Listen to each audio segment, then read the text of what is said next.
is the Ridiculously Amazing Insurance Agent Podcast, hosted by me, Kelly Donahue-Piro.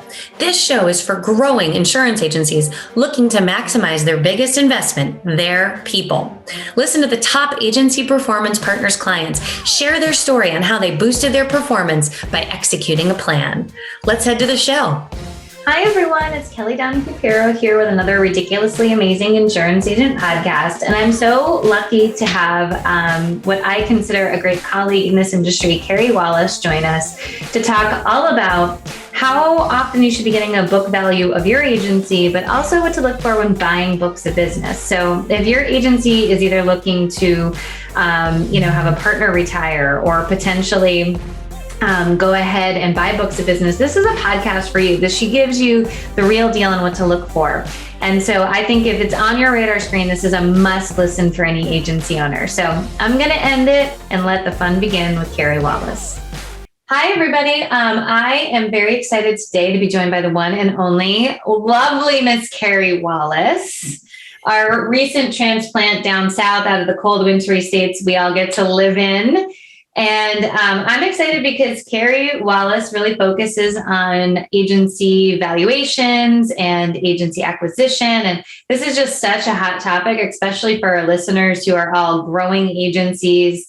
And of course, acquisition is a big deal. So Carey, why don't I let you introduce yourself? Because I'm sure you're going to do much better than I could ever do. Thank you so much, Kelly. You are right. I did recently relocate to the south. So I'm sitting here in a beautiful sunny day, enjoying high 60 weather, which is fantastic. But, you and I talked a little bit. I think that we've been in the same room, but haven't actually gotten to meet in person, which is crazy. I blame COVID. I blame COVID. For 2 years, no one saw each other. I agree. But anyway, so I've been in the industry for a while, about 14 years, actually. I joined through the Ohio Association. I got to work with a ton of agents and really loved the fact that agents are so ingrained in their communities. I'm inspired by the agents that I get to work with every single day.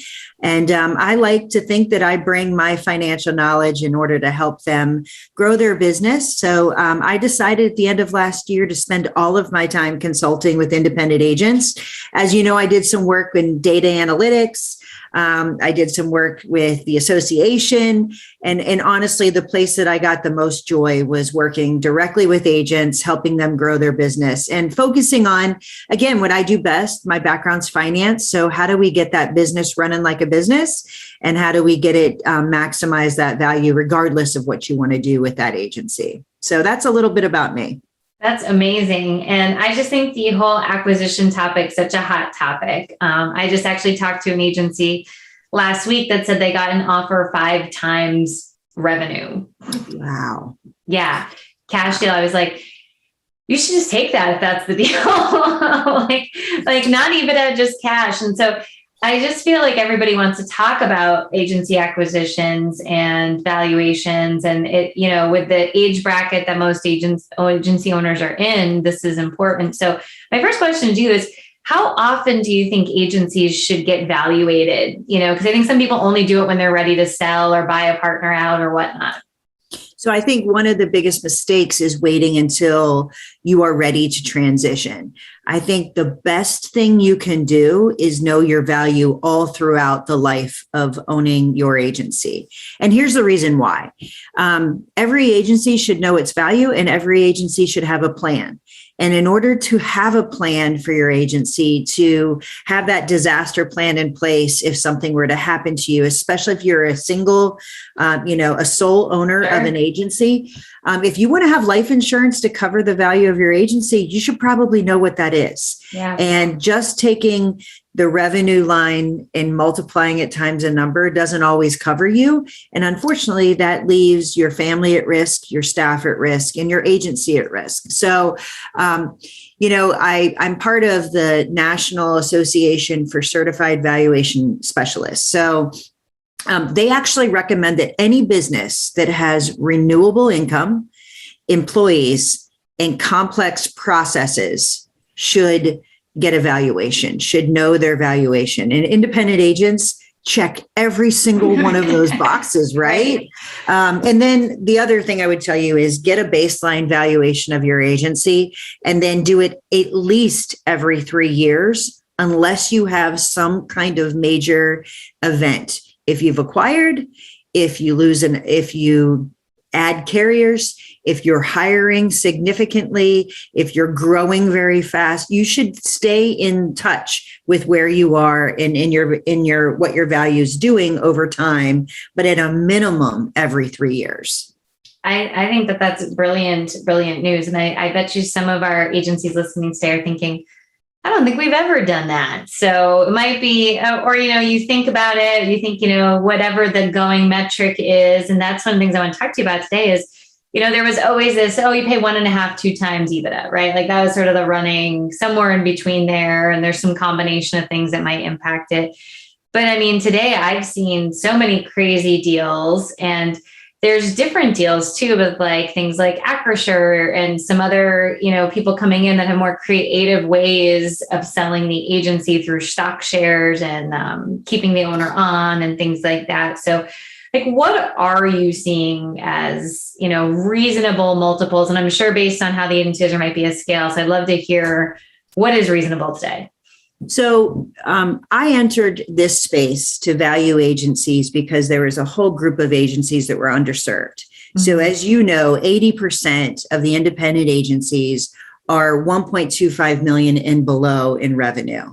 That is the group of agencies that I would tell you that probably don't know the value of their agency. Sure. Because they were priced out. Like, in order to get the value of your agency was incredibly expensive, number one. It feels like it's laborious because they have to generate all this data in order to do it. And honestly, I think that's what's caused people to say, I'm not going to do that until I need to transition. Well, I also have to say, it's probably also like stepping on the scale after Christmas, right? There's a little bit of like, do I want to know? Like, I have this idea in my head, and then she could come back and say it's this. And now I'm feeling very squishy about things, right? There's probably a little bit of that, I would imagine. You are 100% right. I actually say that's one of the number one things. It's really not about time or about data. It's about the fear of the unknown. And This is my largest asset. I mean, the last thing I want to do is tell someone it's not worth what they think it should be worth, right? So you're 100% correct. So I think we put off what we don't want to do. I mean, I got to tell you, my scale is hidden until March. Like that's just not something I do. So, it's interesting, but you asked me, what are the going rates? I would tell you what you see in the headlines does not apply to all agencies. So the private equity money that you see or the huge multiples that you see are really for platform agencies that have a volume that's high. And people are paying those high multiples using stock. So it's not like it's cash at the deal. And there are also earnouts that are required. So I put it this way. The average agency owner works in their agency for 30 plus years. At the end of your career, do you want to have performance metrics in place that say that you have to grow at double digits in order to get this earnout? I think what's realistic is decide what you want as an agency owner and how you want that transition to go. Do you want to work for someone else? Do you want to really produce at the end of your career? And if you don't, that's unrealistic to think that those multiples are what's right for you. Sure. So the average agency that I see, it's 1.25 million and below. I actually specialize in agencies really that are 2 million and below in revenue. The average agency that I see, the multiple for internal transactions are anywhere from 6.5 to 7.5 times EBITDA. That is what's typical. And what drives whether or not they can get higher is what can cash flow. Mm-hmm. So the more an agency runs their business like a business, the higher the multiple can be. You mean like with things like budgets and profit targets and things like that?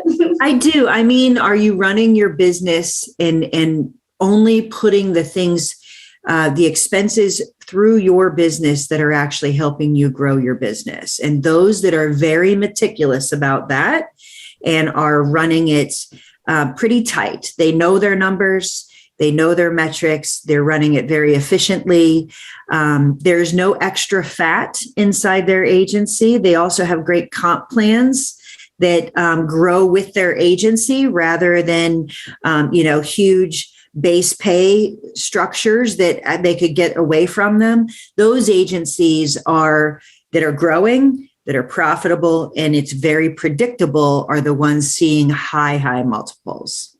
Which isn't that if you were buying an agency, that would become attractive, right? Like I'm not buying a lottery ticket. I'm buying a General Electric stock. I know it's going to keep growing up and with little maintenance.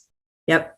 And I think, Kelly, that also depends on the buyer. Think about it. When you're buying a house, are you looking for a fixer-upper? Or are you looking for one that's all done and ready to go? It depends on the buyer. There are some agencies out there that are great fixer-uppers. I hate to use that word, but there's a lot of room for improvement. And someone who can run a great agency can also grow by acquisition, adding those kinds of agencies and really putting them in shape. Yeah. And it's a great opportunity. So it really depends, right? There's a very rich marketplace right now, without question. Well, I think it's interesting because many of my clients have purchased smaller books and they've kind of done a trial by fire. And then they're like, oh, look what we found, because sometimes those smaller books don't necessarily have, they're just, the one person agency with 150,000 in revenue. And there's a person 0.5, a person and a half. And, there's some of that stuff that goes on, but then there's things that I feel like once you purchase, a lot of times, I think sometimes we're blind to the work that goes into transferring everything over, whether it be paper files or carriers now that, you've got 10 new small carriers that are regional that you never had before to figure out and some of that stuff. And I think that's why you have to pay the right price, right? Because sometimes those agencies that maybe are not run as businesses, that transfer on over does tax the agency. No way around that. And I mean, doing the right amount of due diligence, what is appropriate based on the size of the book that you're even talking about, knowing the right questions to ask. I mean, you mentioned carriers. I had an agency owner that was buying an agency, and their lead carrier was one that had been courting the purchasing agency for years, and they had never brought them on. So in their process, the purchasing agency thought, well, this would be a slam dunk. That carrier will be happy to have us. It'll be no problem. Well, they didn't know the actual process that it would take in order to be appointed by that carrier. And there was a delay. I mean, it became more laborious than they thought it was going to be. It's just interesting. And also they kept that location open. So it changed the dynamic of what was able to be done with that carrier strategy. So you have to do your due diligence and you have to ask some questions. And paper files, goodness. I think it depends. Not all paper files are equal. Some could be very, very complete, and some could be absolutely nothing. All of them are difficult to transition. There's no two ways around that, right? Yeah, so we had an agency that bought a location, and he called me, a small book, and he's just like, "Oh, this is a win. It's a community I want to go into." He's like, "Holy macaroni!" They had a row of filing cabinets for home on one side and auto on the other, and then 17 different colors of files, depending on what was going on, and they premium financed personal lines. And so he was just like, whoa, we have our work cut out for us here. Yeah, it could be he would watch people. He's like, somebody calls in and they say, please put you on hold. And they go to one filing and pull and they go to the other one. They got their steps in for the day, though. That's good news, right? I mean, you got to look at the bright side here. Silver lining to everything. So I think it's really interesting that, people have, and I'm sure, you do this all the time, right? You see mergers and acquisitions, you see valuations, and then and you equate it to kind of buying a house, right? Well, the first house you buy, you really don't know what you're doing. You're more concerned with the monthly payment. Like, am I going to eat cat food and can I afford it? And what if the roof goes? And then as you kind of, level up, you're like, I know what I want in a house and I know what I'm looking for. So you had mentioned like what questions to ask. Is there like, I don't want you to give away your secret sauce, but like 5 questions you think everybody should be asking that are kind of critical to evaluating if it's for you? So I would tell you that it varies based on what you're doing. We've talked about buying a book. We've talked about buying an agency. We've talked about agencies that have multiple locations.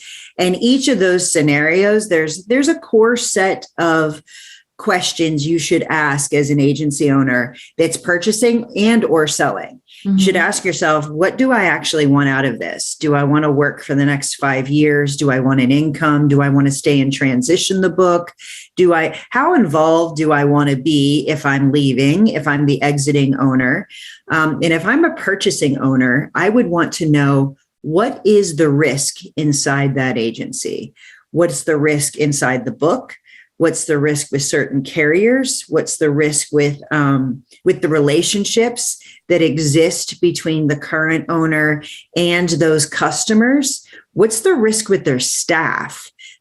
Sometimes people are buying talent. So what's the dynamic there? And what does that look like? What kind of culture am I bringing into my agency?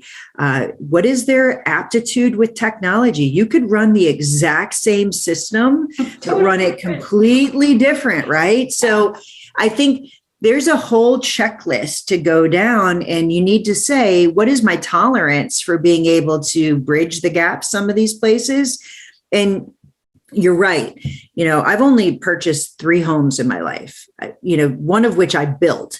So I got to design it from scratch. I think that you need to make sure that you seek out the advice of someone who has done this more than once, because most people sell their agency once in their life, right? Unless they're doing those unique little deals that you talked about where they sell part of their agency and then they sell the remaining part of their agency.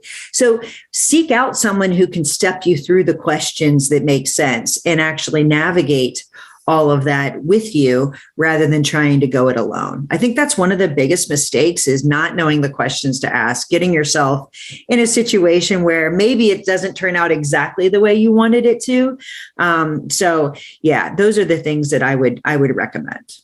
Well, and I see this a lot where agencies will get so excited about the opportunity to buy a book. It's like, I get to buy a book. It's almost like a little kid in the candy store. Like, somebody wants to sell me their agency, I'm definitely doing this. Like, I'm not going to vet it. I'm just going to do it. And part of it's the art of the deal, right? Like, you're so far down the pike that you almost feel like you can't back out if it's not feeling right on both parties' sides. Yeah. And that can get a little bit like, you're tied to this idea and you're making concessions that maybe under a clearer head you wouldn't have made. Yeah, I would say, Kelly, it's kind of funny that you say that, because I also think there's some agencies that think for 20 years, when I'm ready to go, I'm going to sell to this person. They've been my friend, my buddy, someone that I've known for forever. And they don't go beyond thinking of that's the only option out there. And there could be incredibly fruitful options. Like, what if there's another agency that might be able to check 50 of your boxes instead of 25? And, knowing what's most important to you should be the guide of what you do, and then explore what's out there. Give yourself the time to do that. Don't wait until I have to do this by 12/31. I mean, I can't tell you in the last 3 months how many people have called me and said, I want to do it by 12/31. Selling your agency is not like, putting it's not your tax returns. No, it's not like Facebook Marketplace. We're not doing it super fast, guys. Like, we have to be thoughtful about this. So, well, I think that's so interesting, because we see people get all caught up and then they get the agency and they are so caught up in the deal that sometimes the onboarding of the agency is so like,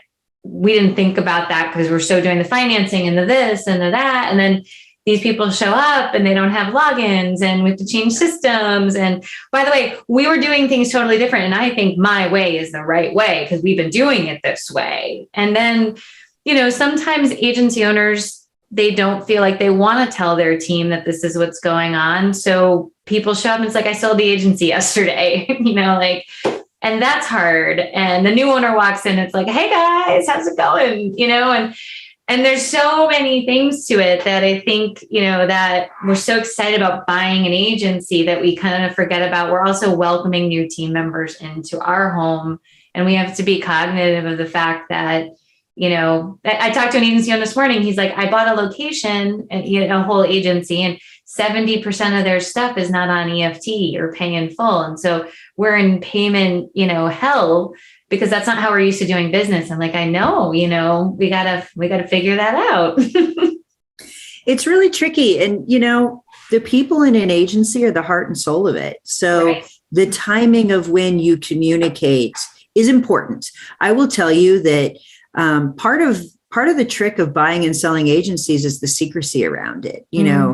I think agency owners are very, very nervous to have people think that they are selling. They don't want their customers to become spooked. They don't want they don't want their staff to become spooked. They don't want their carriers to catch, and so we keep it to ourselves until sometimes too late. And sure. It's almost like a self-fulfilling prophecy, right? Like your staff's like, wait a minute, I don't know if I want to work for that person, or I don't know if, so the timing and the trust and the communication is incredibly important. And again, talk to someone who's already done it, learn from their mistakes, talk to the people that can share some insight about how to do that. You asked about questions in due diligence. For internal perpetuation, a huge one is what responsibilities are going to transfer and what are they actually wired to do, and what hiring will need to happen in that whole scenario so it does cash flow. So you don't do all of this and then just assume someone who has 5 years of experience can step right into what someone with 35 years of experience has been doing, which is a completely unrealistic expectation, right? Yeah. So let's talk a little bit about internal perpetuation, because I think this is so interesting. I think perpetuating to your family has its own set of unique scenarios, of course, right? And we see a lot of agency owners who maybe hold on. So the kids are in the business. Yep. They're doing a pretty good job on the day-to-day, but there's still this, dad or mom who maybe is in their 70s and kind of still holding on and maybe holding back some of the ways of doing things, or holding back really managing some of the team because, they've been here with you for 30 years. They changed your diapers, like back in the day. And what's sort of the valuation associated with as an agency owner gets older? Does this hurt or help the agency in the perpetuation game? How do you see that family dynamic? What are some tips you have around that? Because I think that that's a very common thing that I run into anyway. So I wouldn't put it on the age of the owner, although that is one of the risk factors. I would put it on the attitude and behavior of an owner. Okay. So the value of an agency, of an owner that runs their business like a lifestyle and can't invest in their agency because there are expenses running through that agency that are not related to selling. There's cars, there's insurance, there's golf club memberships, there's golf club memberships. There's all these things. Those agencies suffer because there's just no way to invest in the things that you need in order to create efficiencies, to create marketing, to actually leverage data and be smart around running that agency and evolving, as all agencies should be, as our customer expectations change, right? So I think it's even trickier when you are the future owner and you have to tell your dad, it's time to let go of some of those things so we can run this agency. It's a really tricky balance because as the future owner, you're looking at the next 30 years, what you can do. And the person who's in that seat has said, but this has worked for 30 years. And there's this push-pull situation. Some, Kelly, they're ready and they are okay with letting go because they have this great communication and the way to facilitate those conversations. But that's not the case with every agency. There's a lot of fear letting go of your 30-year career and the thing that you've spent building, right? And now someone who seems to make decisions really quick or seems to not really get the full picture is tough to just let go and trust that everything's going to go well. So I think that's a process that needs to be, it just needs to be managed. And sometimes outside help can help facilitate those conversations. I mean, I'm sure you see that all the time, right? Well, it's interesting. We see two different folds. We see the agency owner who is just so proud of their kids and is like happy to step away, become like chairman of the board and like coach and champion and say, it's your decision. Here's how some things to think about based on my experience. And it's just this nice, peaceful transfer. And everybody, the son or daughter values the parent's advice. And then we see the opposite where it's like, and I think part of it is, and the kid's perspective, as well as like, well, what is the date we're doing this? Like, what do I need? Do I need to start saving money? What's the buy-in look like?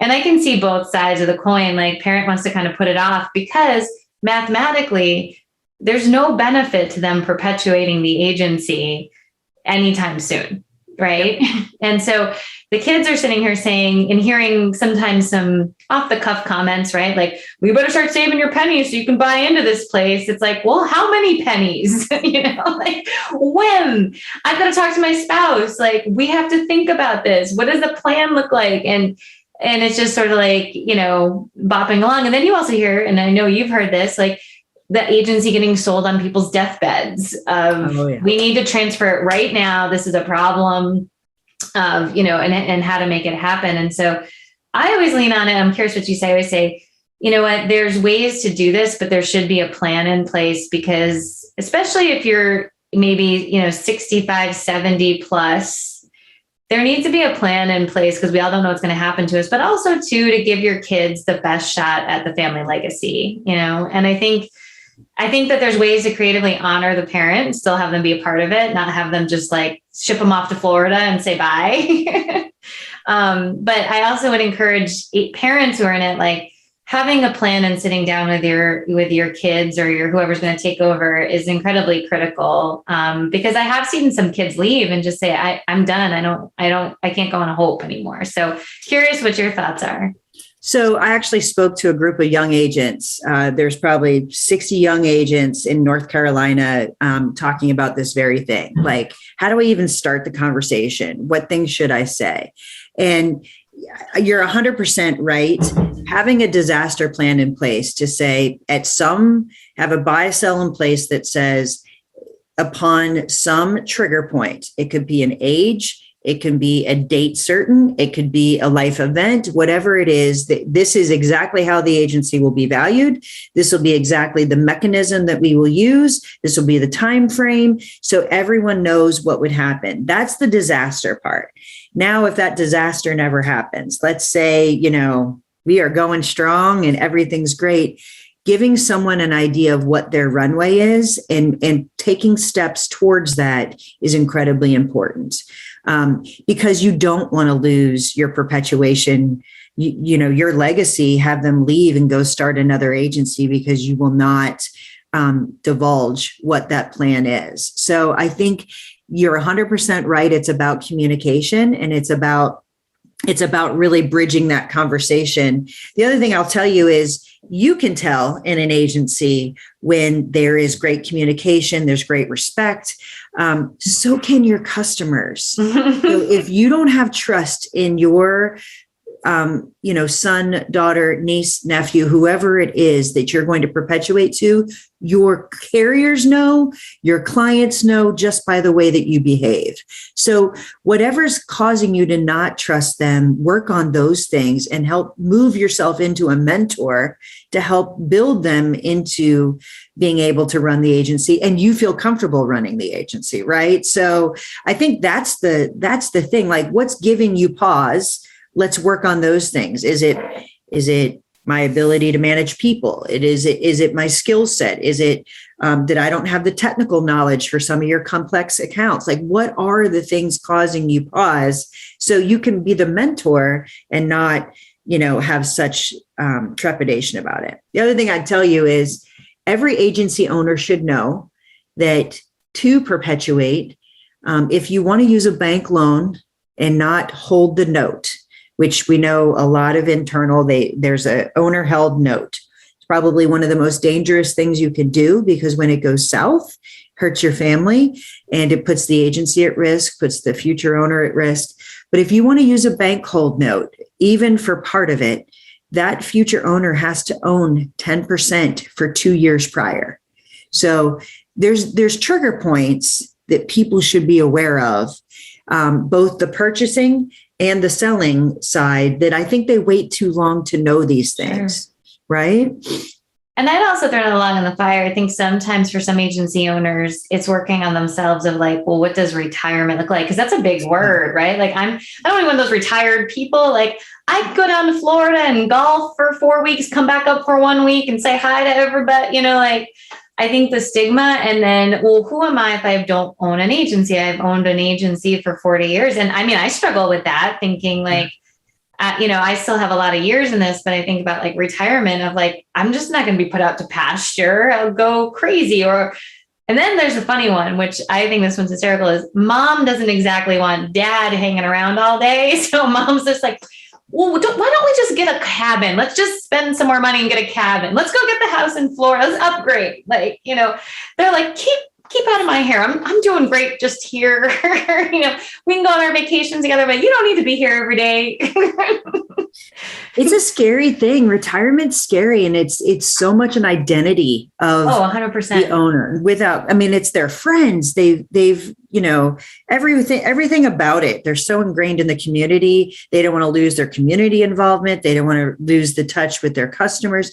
I think the trick is, again, redefining what your value is in that process. You don't have to be the one hiring and firing and running. You could still be part of that agency and mentor and be a sounding board, but you have to be okay with someone else making the decisions. And it's tricky. We had one of our agencies, she sold her group benefits business and she hired a retirement coach to get her ready for the year before, because she was just like, this is all I've done. I don't know anything. I don't have kids. Like, what are we going to do? And so she's like, the coach really helped me kind of re-identify who I am. It's not tied to this business. It's the other things that, and she had family working in the business and she didn't know what was going to happen to them. So I thought that was a kind of a cool angle to it all. So, Carey, you're in this all day long. I'm curious, what are some things that agencies can do, that can really help them value their business at a higher level, right? So is there some key trigger points you say, hey, any agency listening, these are some things that everybody could do that would make your agency more attractive, more valuable? So the value of an agency is based on some core things. It's based on really your profitability, your growth, and the predictability that your agency will continue to operate that into perpetuity. So there are risk factors that would threaten your agency's ability to do that, right? And those are all around 3 different areas: concentration, performance, and culture. So number 1, know what your areas of weakness are.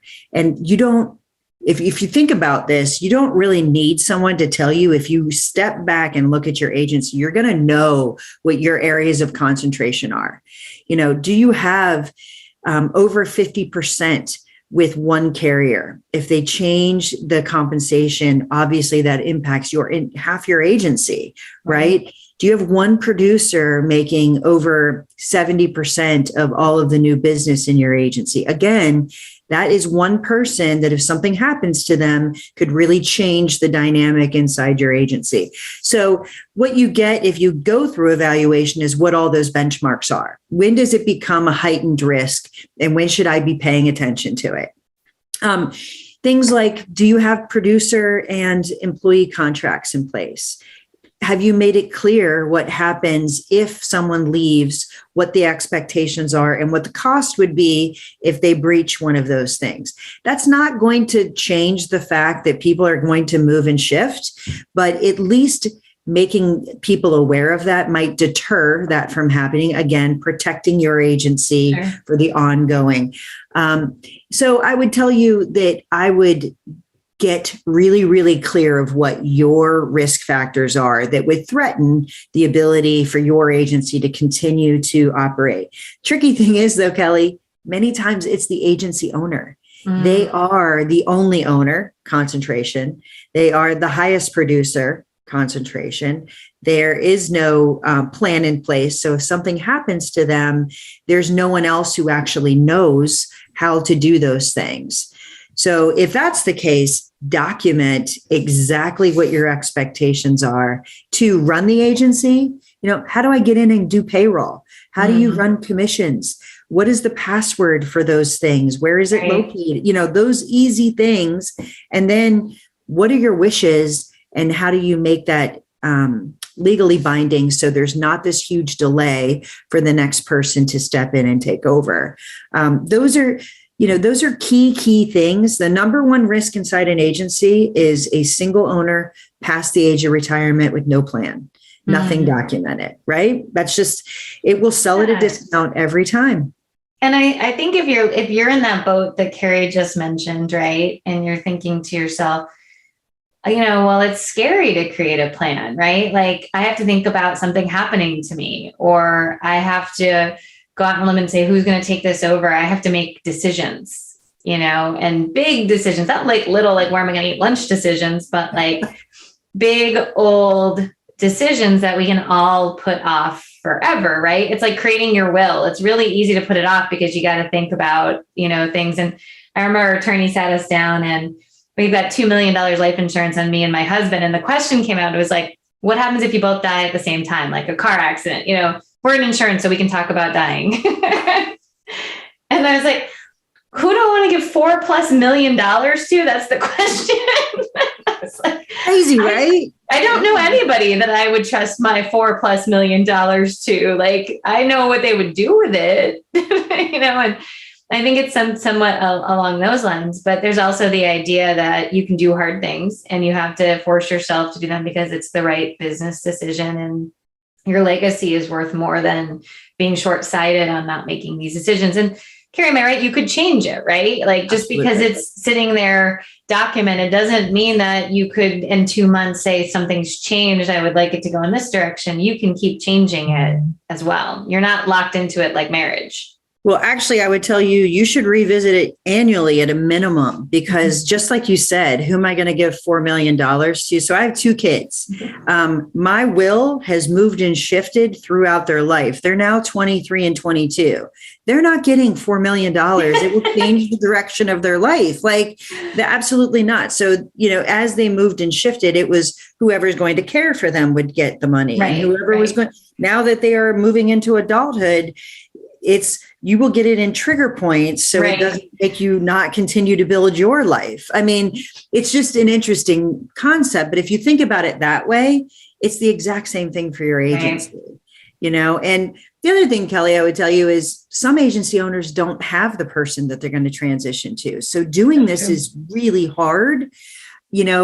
For those I've suggested, and I've had several agencies tell me they've done this, they've actually have an agreement with another agency owner to step in for a period of time to run their agency so it can be sold in a very thoughtful way. And they are paid to do that through the sale of the agency. Like, you have to get creative about your thinking and not just don't write anything down because you don't know what it is. You have to think about that. Right? Well, we had, there's 2 quick things on that. We had an agency owner that said, like, she found someone to step in until her child was of a certain age so that they had the option to purchase it if that was what they wanted to do. But the child was younger, single, parents were divorced. And she's like, I would like them to have that option at least. And they found someone willing. Or we've seen agencies that swap a share, they call it. Like, so if something happens to me, like, you can come on in and,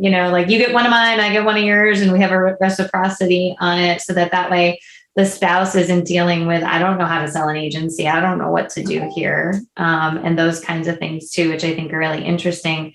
I did have, one question, and we didn't talk about this. So I don't know if this is your area of expertise, but if it's not, I've seen some agencies more and more going to like an ESOP model, employee owned. So are you seeing that? Maybe tell people if you're familiar with what that looks like, what that is. So that's not an area that I specialize in. I will tell you that process is much more involved. But I will tell you, with the looming tax changes, be something you'll see more and more. So when taxes, when it's more tax advantageous to do something like that, especially in the uncertain time that we're in right now. So, but that requires something very specialized in order to make that happen. That's not something that I specialize in. I have to tell you, in this role, you get hit with a lot of stuff. And you find very quickly to stay in your lane and refer out the things that are not in your lane. So that's not one that I really have the depth of knowledge to even advise on. All I can say is, as interest rates rise and taxes rise, it will be something that you'll hear more and more about, that agencies will be considering. I mean, there's so many agencies right now worried about the tax implications that could happen through year end and already that makes it pretty uncertain, and also has sped up the process of wanting to figure out, is now the time for me to exit? Sure. And I guess too, going back to like some of the agency owners that might be looking to sell, I am sure every agency owner is getting phone calls every week from some of the large firms that are looking to buy and getting the letters and all that fun stuff. Take them up on the lunch, right? What do you have to lose? You're not getting married. It's just lunch. You'll learn a lot. You'll see what's out there. And, I think that you should have a couple people in your pocket that you're always vetting, even if it's still 3, 4, 5, 7, 10 years away. We all don't know what's going to happen. And to me, it seems like when you have to sell out of desperation versus preparation, you're going to get the deal that is the fire sale deal. Oh, yeah. I also tell you, if you take up those lunch, it might actually help you define the things that are most important to you. Even being able to say, I don't really know what that's going to look like for me. But when someone starts posing opportunities, it's really funny how it bubbles to the top to say, no, I want to still have a role and I want to work in an agency, or I want to, whatever it is, I want to make sure that my location stays there, or my name stays on the door, or we stay in this location in this community, will be there forever. Mm-hmm. Those all are okay, but they all have an impact on what kind of sale and what kind of price you can command, obviously. So I think if you take those lunches and you actually listen, it will help you form what's most important to you. Absolutely. And, I would also say too, maybe it's important your name's not on the door. Like, you don't want someone else operating underneath your name and see people in the grocery store and be like, no, I'm out. I would agree. And a little tricky. Yeah. I also tell people too, like there's some stigma around like bank-owned agencies and some of these corporate deals. And again, I think that you owe it to yourself to just look into all of them, have the lunch, and determine, I'm big, this phase of my life is don't prejudge things unless you have the meeting. Have the meeting and then see how you feel after it. But I see a lot of you, I don't want to sell them, they're a bank. And I'm like, just have the meeting. It's not going to hurt you. Totally agree. I think that we all have preconceived notions about, even an agency that you're thinking about buying and their lead carrier is one that you had a bad experience with 30 plus years ago. Well, think about it. That carrier can be completely different at this point. Carriers evolve just like every other organization. So you should have the meeting and learn and actually figure out what these fits look like. And if it's not a fit, no harm, no foul. Your phone's ringing tomorrow again. Right. I guarantee you there is no shortage of people looking to buy an agency. Absolutely. And my last question to you before I kind of wrap up is, I'm just curious, do you see kind of the signing of the letter of intent happening and then sometimes the deal changing as more due diligence is done? I've just seen some really aggressive offers. And I'm always kind of curious if once they pass some more due diligence, if those things get like, it's a hot offer to get you to sign, but then this happens. Are you seeing that out there at all? I have actually seen that. There's actually 2 in the past month that we got to letter of intent and really just couldn't come to terms on some really unique things. But I would just tell you, and any agency owner listening, a bad deal is far worse than no deal. So make sure you give yourself time to consider exactly what is important to you. I have seen agencies just push through, and then there's regret. And nobody wants regret on your largest asset you've owned. And the end of your career should be fantastic. It should not be something that you look back and say, I wish I, whatever. So yes, just because you sign a letter of intent does not mean it's done. It is not done until it is done. We're at the table. That's right. The check is cleared and we're good to go. Yeah, no, then the hard work starts, right? Then that whole integration thing starts. So yeah. And that's why I would, if I sold an agency, I'd be like, and I'm gone. Here's my per hour charge on my yacht and I'm out. Yeah, it's a lot, isn't it? So yeah, I think that you're absolutely right with that. And I would also encourage people, don't have rose colored glasses, right? Like, if you've owned a business and you've been independent for, 30 years, and now you're going to go have a contract with somebody to work for them for 2 years, you can't also be an obstructionist in the business that you sold, and I can say I would be. I'd be like, we don't do it that way. Why are we doing this? I'd be a grumpy old lady like, no, that client needs it this way. And you have to let the new owners come in and take root. And, there might be a method to their madness too, right?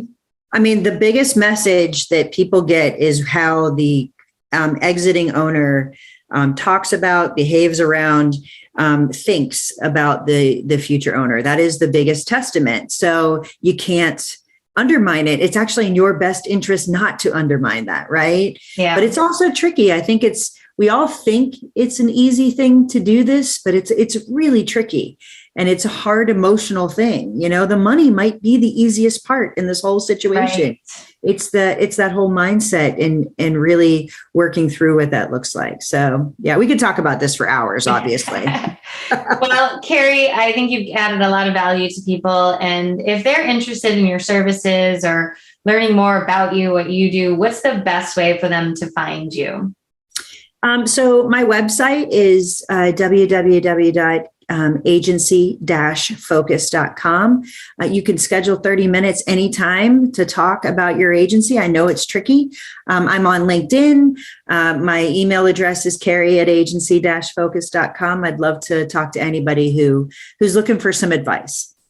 Absolutely. And I love the fact that you serve kind of an underserved marketplace, because there are some people out there that kind of focus on the larger side. But I would encourage you, if this is your first acquisition, or even you've had a couple not go the way that you'd hoped, get Carey involved, or just get the valuation of your agency so that you know what you're working with. And it's actually pretty cool for agencies that are in the habit of doing it. Like, hey, now we're worth this. It's like a little motivation to keep doing the right thing. Yeah, showing that progression is just amazing. And once you've acquired someone, seeing what that looks like, it's just you're building something and you can see your own progress. There's nothing better than that, right? Absolutely. And for me, I'd want to know, what's my retirement statement look like? Let's go get the valuation. I can look at my 401k or the stock market, but this whole thing's a wild variable that I think would be important to know and be in touch with versus kind of pushing it off to the side. So absolutely. Well, thank you so much for taking time out of your day to join our group here. And I hope that you guys consider Carey. I know she does business similar the way that we do here. And so she's an amazing asset, and you might even see her speak at some of the agency events coming up. Hopefully we'll all get back together again. I know we're going to be in this room one time, and we're actually going to get to go out to dinner and maybe have a glass of wine. How about that, Kelly? Right? You know what? I'll take you up on that offer when I see you. So thank you so much, Carey. And for everybody out there listening, we'll see you soon. Thanks for having me, Kelly. Well, I hope that you took away some great facts, because I just love Carey. I love her energy. I love how she approaches things. And I can tell you, by the limited amount of time we've spent together, she operates the same way we do, which is a lot of care and consideration for all of our clients. So if anybody's interested, we highly recommend that you check out Carey Wallace with Agency Focus. And remember, you should be getting a evaluation every 3 years, as we said, at a minimum, unless there's big changes. So there is no time like the present. So check her out. And Ridiculously Amazing Agent Crew, we'll see you soon.